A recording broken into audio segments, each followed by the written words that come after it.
The leather of the booth was cool against his back. Leo Moretti watched the rain trace silver lines down the dark glass of his restaurant window. It was a quiet night. The kind of quiet he paid a great deal of money to ensure.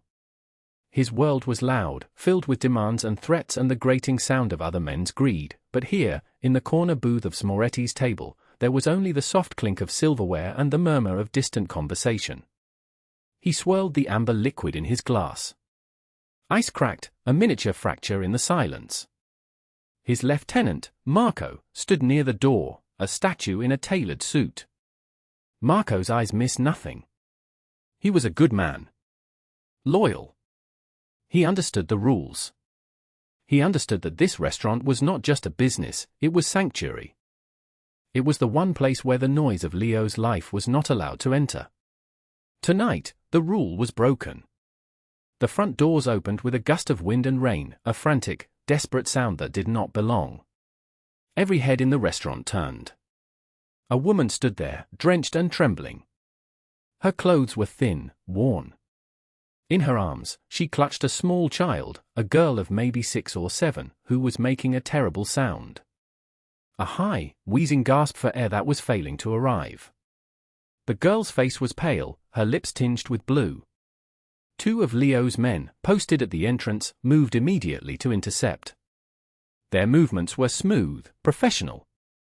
They were trained to handle disruptions, to remove problems before they became problems. "You can't be in here," one of them said, his voice low but firm. The woman shook her head, her eyes wild with a terror that eclipsed everything else. She wasn't looking at the men. She was looking past them, directly at the corner booth. Directly at him. "Please," she gasped, her voice ragged. I need to speak to the boss." The men stiffened. Marco took a step forward, his hand moving subtly inside his jacket. This was a breach. A serious one. No one walked in off the street and demanded an audience. No one. The child in her arms gave another choked, whistling gasp. Her small body was rigid with the effort of breathing. Leo watched the scene unfold. He saw the woman's threadbare coat, the desperation etched into every line of her face. He saw the child's fight for every single breath. It was a sound he knew. A sound from a lifetime ago, a memory locked away in a cold, dark room in his mind. His men were closing in, ready to escort the woman out, to restore the quiet. Leo raised a single hand. A simple gesture. Almost lazy. But it stopped everything. The men froze. Marco paused, his expression a mixture of confusion and concern. The entire restaurant held its breath. The woman saw the gesture and stumbled forward, a sob catching in her throat. She stopped a few feet from his table, clutching her daughter as if the girl were the last anchor in a raging sea. They said you're the man who owns this part of the city," she stammered, rain and tears mixing on her cheeks. "They said nothing happens here without your permission. They said you can fix anything." Leo said nothing. He just looked at the child. Her eyes were wide with fear, not of him, but of the invisible vice squeezing her lungs. "I don't have any money," the woman whispered, the admission costing her the last of her pride. "But I have this." She fumbled in her pocket with one hand, her other arm still wrapped tightly around her daughter. She pulled out a crumpled $5 bill and a small, folded piece of paper. She laid them on the edge of his pristine table. "It's all I have. Please. My daughter, she can't breathe. The clinic sent us away. They said we needed insurance. An appointment. Something I don't have. Please, sir. Can I hire you to save her?" The silence that followed was heavier than anything Leo had ever known. A 6-year-old girl, suffocating. A mother, offering him $5 to stop it. The absurdity of it was a physical blow. He was a man who measured his worth in kilograms and city blocks, in favors owed and fear commanded. And she was offering him $5. The child's wheezing grew louder, more frantic. He looked from the pale face of the little girl to the crumpled bill on his table. Something shifted inside him, a tectonic plate of ice and memory, grinding against a forgotten warmth. This was a test. Not from a rival, not from the law. It was from something else entirely. Stay with me until the end, because what happens next is not about the crime, or the money, or the power. It's about a promise made in the dark, and a debt that could never be repaid. If you're enjoying this story, I'd be honored if you'd take a moment to like this video and hit that subscribe button. It helps me create more stories just like this one. And I love hearing from you all, so drop a comment below and let me know what city or country you're watching from. I read every single one. Now, let's get into it. Leo Moretti was not a good man. He knew this. The city knew this. Good men did not build empires on the weaknesses of others. They did not command loyalty through fear or settle disputes in shadowed alleys. Leo's name was spoken in whispers, a shorthand for a certain kind of power that operated parallel to the law, a force of nature in a custom-tailored suit. He had rules. His rules were the bedrock of his organization. You do not touch families. You do not harm children. You honor your word. You pay your debts. Betrayal was a terminal disease. These were not suggestions, they were commandments etched in concrete and blood. Many men had tested these rules over the years. None of them had tested them twice. His own upbringing had been on the other side of the equation. He remembered the cold apartments, the gnawing hunger, the sound of his mother weeping softly in the other room, trying not to wake the children. He remembered the helplessness. It was a poison he had sworn he would never taste again. He hadn't built his empire for the money or the thrill. He had built it for the control. To never be helpless again. But there was one memory that stood apart from the rest, a shard of glass in his heart that had never lost its edge. His little sister, Maria. She had been small, just like the girl gasping for air in his restaurant. She'd had the same affliction, the same terrible fight for breath that came on suddenly in the dead of night. He remembered his parents' panic, the frantic search for medicine they couldn't afford. He remembered the night she didn't win the fight. He had been 10 years old. He had held her hand as the life faded from her, feeling the last, faint flutter of her pulse. He remembered the silence in the room after she was gone. A silence so absolute, it had screamed. That night, something inside him had calcified. The boy who felt helpless had died, and the man who would one day become Leo Moretti had been born. A man who would control everything, so that nothing like that could ever happen again. At least, not to anyone he cared about. Now, decades later, that same screaming silence was echoing in his ears, emanating from a little girl with blue lips and terrified eyes. He looked at the woman. Her name, he would soon learn, was Elena. A widow. She worked 2 jobs cleaning offices, but had been let go from one last week. Budget cuts. She lived in a rundown apartment building on the east side, a building owned by a man named Marcus Thorne. Leo knew the name. Thorne was a bottom feeder, a slumlord who worked under the protection of a rival of Leo's, a volatile upstart named Ricardo Vargas. Vargas was everything Leo was not. Impulsive, flashy, cruel for the sport of it. He had no code. No honor. He saw people as things to be used and discarded.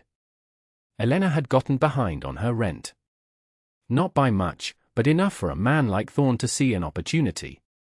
He had started harassing her, turning off her heat intermittently in the middle of a cold autumn, letting the damp and mold fester. He had made her life a living hell, likely hoping to drive her out so he could renovate the unit and triple the rent. The child's asthma, which had been manageable, had grown severe in the cold, damp apartment. The inhaler she had was nearly empty. The free clinic was overwhelmed. Tonight, the cold air and the stress had triggered an attack worse than any before. Panicked, with nowhere else to turn, Elena had remembered the whispers she'd heard from other tenants. The whispers about the man who really ran this part of the city. The man in the fancy restaurant. So she had run through the rain, her daughter's life fading in her arms, on the slimmest of hopes that a monster might have a moment of mercy. Leo looked at the child, Sophia. He saw Maria. The same dark hair, the same wide, innocent eyes now clouded with pain. The past wasn't just knocking on his door, it had kicked it down and was standing in the middle of his soul. His entire life had been a fortress built to keep that 10-year-old boy, that feeling of utter powerlessness, locked away. And now, a desperate mother and a sick child had walked right through the main gate. He felt Marco's gaze on him, waiting for the order. The order was simple, logical. Have Marco give the woman a few $100s and send her to the emergency room. A clean, efficient act of charity. It would solve the immediate problem and maintain the necessary distance. It was the smart move. The boss's move. But Leo wasn't looking at the situation like a boss. He was looking at it like a brother. He remembered his own mother's pride, how it had shattered when she'd had to beg. He saw that same broken pride in Elena's eyes. She hadn't come for a handout. She had come to hire him. She had offered him everything she had in the world. A crumpled bill and a folded piece of paper. He reached out, his hand steady, and ignored the $5 bill. He picked up the piece of paper.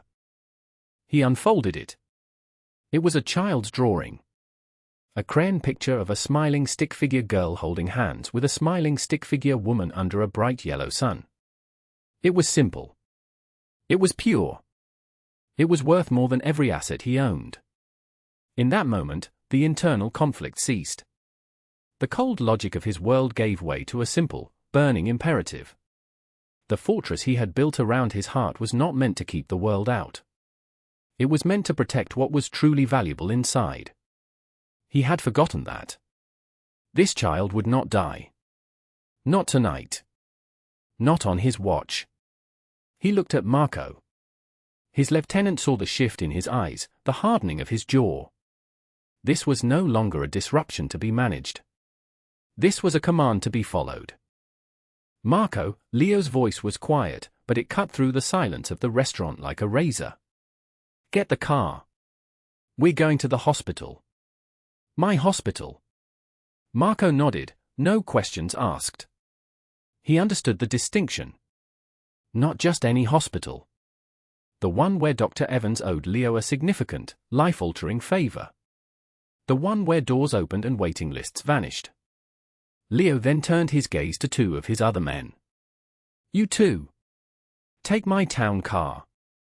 Get this woman and her child to Dr. Evans. Tell him it's for Maria. He'll understand. Move. Now. The men moved with practiced urgency, gently helping the stunned Elena to her feet.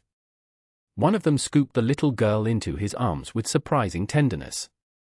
Sophia was so light. So fragile. As they rushed out, Elena looked back at Leo, her eyes filled with a disbelieving gratitude. Thank you, she mouthed. Leo simply nodded. He watched them go, then folded the crayon drawing carefully and placed it in his breast pocket, right over his heart. He then looked back at Marco, who was waiting by the table. Get the other car ready, Leo said, his voice now devoid of any warmth. It was the voice he used for business. We have a visit to make. Where are we going, boss? Marco asked. Leo's eyes were cold steel. He picked up the crumpled $5 bill from the table. He didn't smooth it out. He held it in his fist. We're going to see a landlord, he said. I have a payment to deliver. The decision was made. The gears of his world began to turn, not for profit or power, but for a debt owed to a ghost. The 10-year-old boy was no longer helpless. He was in command.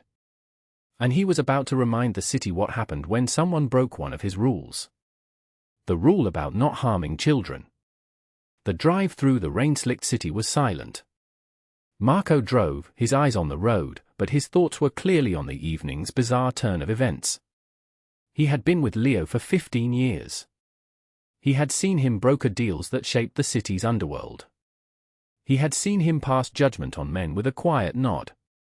He had seen him exhibit a cold, calculated ruthlessness that was the stuff of legend. He had never seen him do this. He had never seen Leo Moretti's world stop for a stranger. For a child. Marco knew about Maria, of course. It was a story only the inner circle knew, a piece of the past that explained the man's unbendable rule about protecting families. But knowing the story and seeing it play out like this were two different things. It was like reading about a volcano and then standing at its erupting crater. Leo stared out the window, the city lights blurring into streaks of neon. He wasn't seeing the city. He was seeing a small, bare room. He was hearing the ragged sound of a final breath. He was feeling the coldness of his sister's hand in his. For decades, that memory had been a source of fuel, a reminder of the weakness he had to overcome. Tonight, it felt different. It felt like a map, pointing him toward a piece of his own humanity he thought he had buried with her. "The girl, Sophia," Marco said, breaking the silence. "She looked just like the old photo you keep on your desk." Leo didn't turn from the window. "Yes," he said, his voice a low rumble. "She did." That was all the explanation Marco needed. This was not business. This was personal. Deeply personal. The kind of personal that left no room for negotiation or half measures. They pulled up to a grey, dilapidated apartment building. The rain had turned the crumbling facade a darker shade of misery. This was Marcus Thorne's domain. A kingdom of rotten despair. "Stay in the car," Leo commanded as he got out. He didn't need backup for this. This was a message he had to deliver himself. He walked into the building. The air was thick with the smell of mildew and neglect. He climbed the creaking stairs to the third floor, his expensive shoes silent on the worn linoleum. He found the apartment number Elena had scrawled on a napkin for his men. Apartment 3B. The door was thin, the paint peeling. He could feel the cold seeping through it. He didn't knock. He simply stood there for a moment, listening. He could hear the faint sound of a television. He imagined Elena and Sophia in this place. He imagined the little girl struggling to breathe in this damp, cold air. The coldness in his heart sharpened into a fine, hard point of rage. Then he turned and walked down one flight of stairs to the second floor, to the apartment directly below. The super's apartment. Marcus Thorne's apartment. It was the only one on the floor with a new, solid-looking door and a shiny brass number. This time, he knocked. 3 sharp raps that echoed in the quiet hallway. A moment later, the door opened a crack, held by a chain. A fleshy, suspicious face peered out. "Yeah? What do you want?" "Mr. Thorne?" Leo asked, his voice polite. Deceptively so. "Who's asking?" "A business associate," Leo said smoothly. "I'm here to discuss a tenant. A mother and a child in 3B. Thorne's eyes narrowed. "I don't discuss my tenants. Now get lost before I call the cops." He tried to shut the door. Leo's hand shot out, catching the door with a dull thud. His strength was surprising. The door didn't budge. "I don't think you understand," Leo said, his voice dropping an octave, losing all its politeness. "We are going to have this conversation." Fear flickered in Thorne's eyes. He was a bully, used to intimidating the weak. He was not used to the weak having friends like this. He fumbled with the chain and opened the door. Leo stepped inside. The apartment was warm, dry, and clean. A stark contrast to the rest of the building. He saw a new television, an expensive sound system. The rent he squeezed from people like Elena paid for his comfort. "What is this about?" Thorne asked, trying to sound tough. Leo walked to the center of the room, turning slowly to take it all in. He didn't look at Thorne. He looked at the walls, the furniture. "Tell me about the heat in this building, Marcus." "The boiler's old." "It's faulty," Thorne stammered. "Is it?" Leo asked, finally turning to face him. "Or is it only faulty for certain apartments? The ones where a single mother is a week late on rent? The ones where a little girl has asthma?" Thorne paled. "I don't know what you're talking about." Leo took a slow step forward. He reached into his pocket and pulled out the crumpled $5 bill. He held it out between his thumb and forefinger. "This is from Elena," Leo said. "She wanted to hire me. But I think this belongs to you. It's a payment for the lesson you are about to learn." He let the bill flutter to the floor. "A man's home is his castle," Leo continued, his voice dangerously soft. "It's where his family should be safe. It's where they should be warm. You took that away from a child, Marcus. For a few dollars, you made a child sick. You made a child struggle to breathe in the cold and the dark." Leo took another step. Thorne backed away, bumping into a table. "In my world, there are rules," Leo said. "And you, and the man you work for, you don't seem to understand them. You see, money, apartments, territory, that's all business. But a child's breath? That is sacred." He paused, letting the words hang in the air. "I just sent that little girl to a hospital. A very good hospital. She is getting the best care money can buy. Care that I will be paying for. And I consider you and your boss, Ricardo Vargas, to be responsible for the bill." Thorne was sweating now, his eyes darting toward the phone. "Don't," Leo warned, without even looking. "There is no one you can call who can help you. You have crossed a line that should never be crossed. You have made an enemy of a man you should have prayed you never met. And you did it all because you are greedy and cruel." Leo walked right up to Thorne, his presence filling the entire room. Thorne was taller, heavier, but he seemed to shrink under Leo's gaze. "Here is what is going to happen," Leo said, his voice a whisper. "You are going to pack a bag. You are going to sign the deed to this building over to a holding company I own. The tenants will now pay a fraction of their current rent, and they will have heat and hot water. Every single one of them. And you are going to disappear." "You can't do this," Thorne whispered, his voice trembling. "I already have," Leo said. He nodded toward the door, where Marco now stood, holding a set of legal documents and a pen. "Sign it," Leo commanded.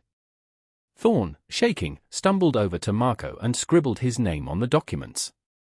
His signature was a jagged line of pure terror. "Now pack," Leo said. "You have 5 minutes. And I would advise you to tell Ricardo Vargas that his business practices on my side of the river are no longer welcome. Tell him that the Moretti family is taking a personal interest in the welfare of the people here. And tell him if he ever lets one of his animals hurt a child again, I will burn his entire world to the ground." The plan had been simple. Swift. Decisive. Get the child medical care. Remove the immediate threat. Send a clear message. The first part was already in motion. His men had delivered Sophia and Elena to the hospital, where Dr. Evans had met them personally, sweeping them past the bureaucracy of the emergency room and into a private wing. The little girl was now in an oxygen tent, her breathing already starting to ease. She was safe. That was the most important thing. The second part was now complete. Marcus Thorne was a ghost, a bad memory who would haunt some other city. The building now belonged to Leo. A minor acquisition on paper, but a significant one in principle. The tenants would be cared for. The message to the slumlord was delivered. Now for the third part. The message to his rival. Leo left Marco to oversee Thorne's departure. He walked out of the building and into the rain, feeling the cold drops on his face. It felt cleansing. He got into the back of the town car and made a call. "It's me," he said when the other end picked up. "Find Ricardo Vargas. I don't care where he is or what he's doing. Get him on the phone. Now." It took less than 10 minutes. Leo's reach was long. Moretti, Vargas's voice crackled through the speaker, full of false bravado. "To what do I owe the pleasure?" "Decided to surrender the docks." "I'm calling about one of your employees," Leo said, his voice flat and cold. "A man named Marcus Thorne." There was a slight pause. "Never heard of him." "He's a landlord in a building on the east side. A building you have a financial interest in." A building where he was turning off the heat on tenants who were late with rent. Tenants like a single mother with a sick child. Leo, Leo, Leo, Vargas chuckled, a slimy sound. You calling me about tenants? I have bigger things to worry about. Business is business. This isn't business, Ricardo, Leo said, the ice in his voice dropping several degrees. This is about my rules. The ones you seem to think don't apply to you. You let a dog off his leash in my territory. That dog hurt a child. That makes it my problem. Which means it is now your problem. Is that a threat? Vargas sneered. It's a clarification of policy, Leo corrected him. As of tonight, the building belongs to me. Thorne is gone. And I am holding you responsible for the child's medical bills. All of them. My man will deliver the invoice to you in the morning. I expect you to pay it. In full. As a gesture of goodwill. Vargas laughed out loud. You're insane, Moretti. You think you can just take my property and send me a bill? You're getting old. You're getting soft. Am I? Leo asked quietly. Let me be perfectly clear, Ricardo. This is not a negotiation. This is your one and only chance to walk away from this without a war. You will pay the bill. You will pull all of your operations back across the river. And you will remember that some lines are never, ever crossed. If you fail to do any of these things, I will not rest until I have dismantled everything you have ever built. I will take your cars, your businesses, your houses. I will leave you with nothing but the clothes on your back. And then, I will take those, too. Am I understood? The line was silent for a long moment. The false bravado was gone from Vargas's voice when he finally spoke. It was replaced by a grudging, hateful respect. You're serious? I have never been more serious in my life, Leo said. The invoice will arrive at 10 a.m. Have a pleasant evening. He hung up the phone. The execution was complete. The threat was neutralized. The message was sent. Permanently. Vargas wouldn't be bothering anyone on this side of the city ever again. The cost of doing so was now far too high. Leo leaned his head back against the seat. He felt a weariness deep in his bones. Not from the confrontation, but from the emotion of it all. He had spent a lifetime building walls, and in a single night, a little girl's struggle for breath had brought them all tumbling down. He reached into his pocket and took out the crayon drawing. He looked at the two smiling stick figures under the bright yellow sun. A world of innocence. A world worth protecting. Marco, he said, his voice softer now. Take me to the hospital. The hospital was quiet, sterile. The air smelled of antiseptic. It was a world away from the grit and grime of the streets he had just left. Leo walked down the pristine hallway, his footsteps echoing softly. He felt out of place, a wolf in a sheep's pen. But he kept walking. He found the room. The door was slightly ajar. He peeked inside. Elena was asleep in a chair next to the bed, her face exhausted but peaceful. In the bed, under a clean white blanket, was Sophia. The oxygen tent was gone. A small, clear tube was taped beneath her nose, feeding her a gentle stream of air. Her chest rose and fell in a slow, steady rhythm. Her color was back. Her lips were pink. She was breathing. She was safe. A profound sense of relief washed over Leo, so powerful it almost buckled his knees. He had done it. He had faced down the ghost of his sister, the memory of his own helplessness, and he had won. He had changed the ending to the story. He was about to turn and leave, to disappear back into the night, when a small voice stopped him. Are you the king? Leo looked back into the room. Sophia was awake. Her dark eyes were fixed on him, full of a child's simple curiosity. He stepped fully into the room, his large frame seeming to fill the doorway. The king, he asked, his voice a low whisper so as not to wake her mother.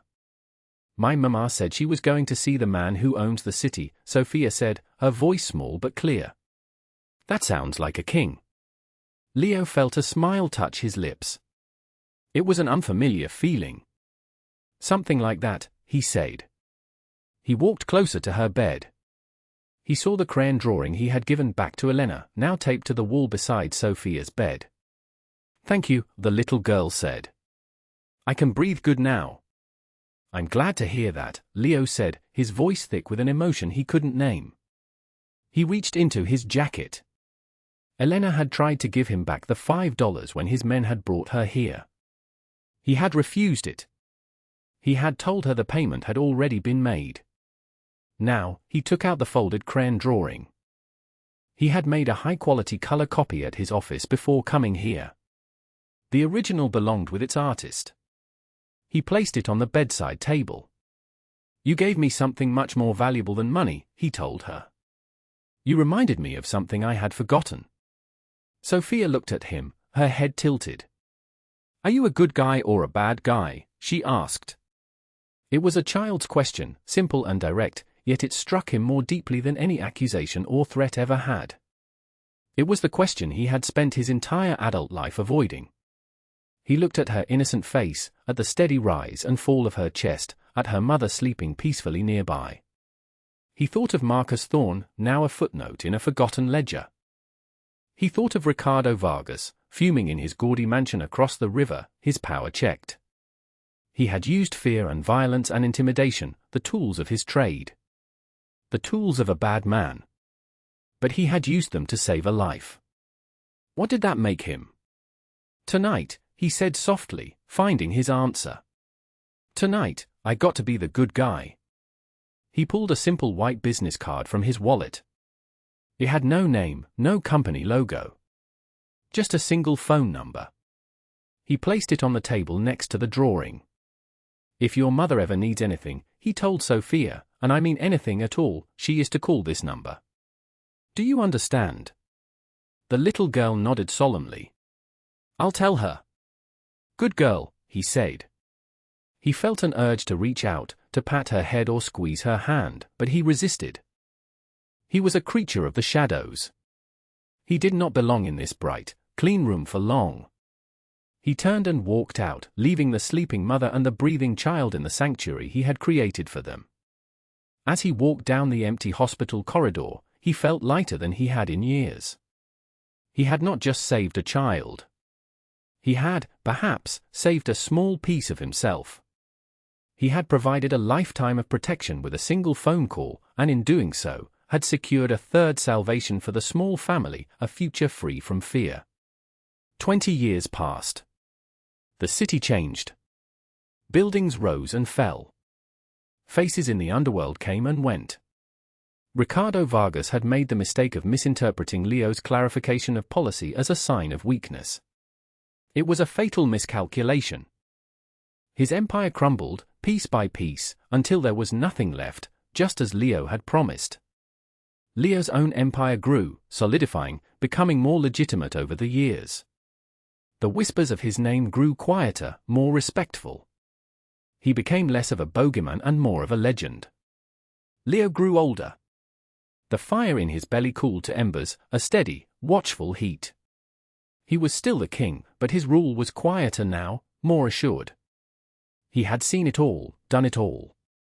Yet, through all the years, through all the deals and the betrayals and the lonely nights, one memory remained as clear and bright as the day it happened. The memory of a little girl's crayon drawing and her fight for breath. He stood now at the back of a small, sunlit chapel, dressed in a simple dark suit. He was just another face in the crowd of mourners. No one recognized him. No one knew why he was there. He was at Elena's funeral. She had lived a long, peaceful life after that rainy night. The number on the card had been used only once, a few weeks after the hospital stay. She had called, her voice hesitant, to ask for help finding a new job. Leo had arranged for her to be hired as a head housekeeper at a boutique hotel he owned. The pay was good, the hours were fair, and it came with a full benefits package. It came with a new, fully furnished apartment in a safe, clean building. It came with a future. He had watched from a distance as she thrived. He had watched as Sophia grew up, bright and healthy and strong. He had seen her graduate high school, then college, then medical school, all paid for by an anonymous scholarship fund that he had established years ago. Now, a young woman with her mother's eyes and a doctor's confident poise stood at the front of the chapel, giving the eulogy. Dr. Sophia Rossi. A pediatric pulmonologist. A specialist in childhood asthma. She spoke of her mother's courage, her kindness, her unwavering belief that there was good in the world, even in the darkest of places. She told stories that made the mourners smile through their tears. After the service, people gathered to look at a table of photographs celebrating Elena's life. Leo stayed in the back, watching. He saw photos of Elena and a young Sophia at the park, on birthdays, at graduations. A life of happiness. A life he had made possible. His eyes landed on one particular frame. It wasn't a photograph. It was a child's crayon drawing. A stick figure girl and her mother under a bright yellow sun. It was the original, faded with time but still vibrant. It had been given a place of honor amongst all the cherished memories. He felt a hand on his arm. He turned to see Dr. Sophia Rossi standing beside him. She was older now, but her eyes were the same. They held no fear, only a deep, knowing calm. "I thought that was you," she said softly. "I wasn't sure. It's been a long time." "I'm sorry for your loss, Doctor," Leo said, his voice raspy with age. "Your mother was a fine woman." "She was," Sophia agreed.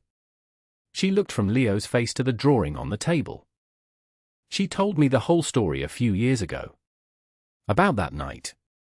About the landlord. About the man who came out of the rain and saved us. She never called you a king. She called you her guardian angel." Leo said nothing. He had been called many things in his life. Angel was not one of them. "She kept that card you gave her in her wallet until the day she died," Sophia continued. "She never had to use it again, but she said just knowing it was there, it made her feel safe. It let her breathe easy." She paused, her gaze steady and direct. "You saved my life 3 times, Mr. Moretti. You saved me from the asthma attack that night. You saved us from a life of fear and poverty. And you gave me the future that allowed me to save others. I just wanted to say thank you." Leo Moretti, the man who had commanded the city's shadows for half a century, the man who had faced down killers and criminals without flinching, felt a burning in his eyes. He simply nodded, unable to speak.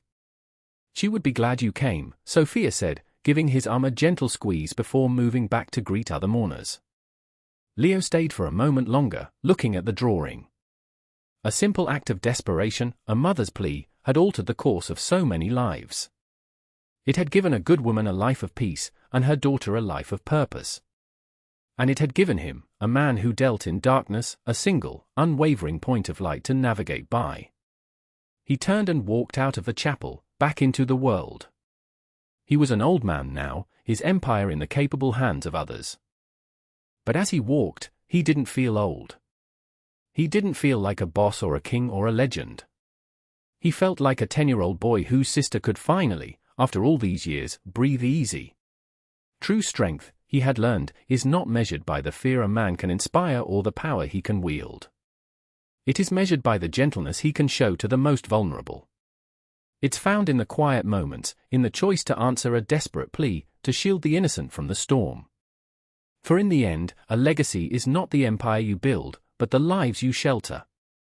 It is the simple, undeniable truth that sometimes, the most profound act of redemption begins with a single breath.